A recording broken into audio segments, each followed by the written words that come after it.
દશામાનો થયો સૌથી મોટો ચમત્કાર દોસ્તો, તો આપણે એના વિશે ચર્ચા કરવા જઈ રહ્યા છે। પણ એ પહેલાં તમે દશામાના સાચા ભક્ત હોય તો એક લાઇક ને કમેન્ટ કરીને જરૂર બતાવી દોસ્તો। તો તમને ખબર જ હશે કે દશામાના દિવસો આવે છે ત્યારે એમ કહેવાય છે કે દશામાની મૂર્તિ લાવીને મહિલાઓ સ્થાપના કરતી હોય છે। ત્યાર પછી એમ કહેવાય છે કે ચોપડી વાંચતી હોય છે અને રામધૂમથી દશામાના ગુણગાન ગાતી હોય છે દોસ્તો। ને સાંજના ટાણે દશામાની આરતી પણ કરતી હોય છે અને 10 દાડા ઉપવાસ પણ રાખતી હોય છે દોસ્તો। તો હાલ અત્યારે સોશિયલ મીડિયા પર નવી ક્લિપો અને વિડીયો સામે મળી રહ્યા છે દોસ્તો। તો તમને ખબર જ હશે કે આજે દશામાના વ્રતનો 5મો દિવસ છે દોસ્તો। તેવામાં જ ઘણા બધા ચમત્કારો પણ જોવા મળી રહ્યા છે દોસ્તો। તો તમને ખબર જ હશે કે મીનાવાડાની અંદર લાખો ભાવિક ભક્તો દર્શન કરવા માટે દશામાના ઉમટી પડ્યા છે દોસ્તો। ઘણા બધા લોકો વાહનો લઈને જઈ રહ્યા છે, તો ઘણા બધા લોકો પગપાળા યાત્રા કરીને પણ જઈ રહ્યા છે દોસ્તો। તો તેવામાં જ ઘણા બધા ચમત્કારો પણ જોવા મળી રહ્યા છે દોસ્તો। ઘણી બધી મહિલાઓ એમ કહેવાય છે કે દશામાનો શાક પવન આવે છે ને એના હાથમાંથી કંકુનો વરસાદ વરસતો હોય છે, એવી પણ ક્લિપો ખૂબ જ વાયરલ થઈ રહી છે અને લોકોનું તો એવું કહેવું છે કે આ તો શાક દશામાનો ચમત્કાર કહેવાય દોસ્તો। તો તમને ખબર જ હશે કે અત્યારે ઇન્સ્ટાગ્રામ ખોલો કે યુટ્યુબ ખોલો કે ફેસબુક ખોલો તો તમને એક જ વિડીયો જોવા મળી જતા હોય છે દોસ્તો। કારણ કે અત્યારે દશામાના વ્રત ચાલી રહ્યા છે દોસ્તો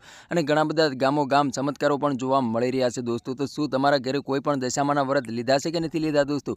કમેન્ટ કરીને જરૂર બતાવો દોસ્તો। અને અમારી ચેનલમાં નવું તો ચેનલ સબસ્ક્રાઈબર કરવાનું ભૂલશો નહીં, તેથી કરી આવવાના વિડીયો તમારા માટે લાવતો છું દોસ્તો। તો આજે દશામાના વ્રતનો 5મો દિવસ છે અને 5મા દિવસે ઘણા બધા ચમત્કારો પણ જોવા મળી રહ્યા છે દોસ્તો। તો એક મહિલાને એમ કહેવાય છે કે હાથમાંથી પૈસાનો પણ વરસાદ વરી રહ્યો છે, એવા પણ ક્લિપો ખૂબ જ વાયરલ થઈ રહ્યા છે દોસ્તો। તો તમારે આના વિશે શું કેવું છે કમેન્ટ કરીને જરૂર બતાવી દોસ્તો। અને અમારી ચેનલમાં નવું તો ચેનલ સબસ્ક્રાઈબર કરવાનું ભૂલશો નહીં, તેથી કરી આવવાના વિડીયો તમારા માટે લાવતો છું દોસ્તો। અને કમેન્ટની અંદર જય દશામાં જરૂર લખી નાખજો દોસ્તો। તો આજનો વિડીયો ગેમ લાઈક શેર ફરી બીજા વિડીયો મળે તબ તક કે लिए जय हिंद जय भारत। મળે બીજા વિડીયો તબ તક કે लिए बाय बाय।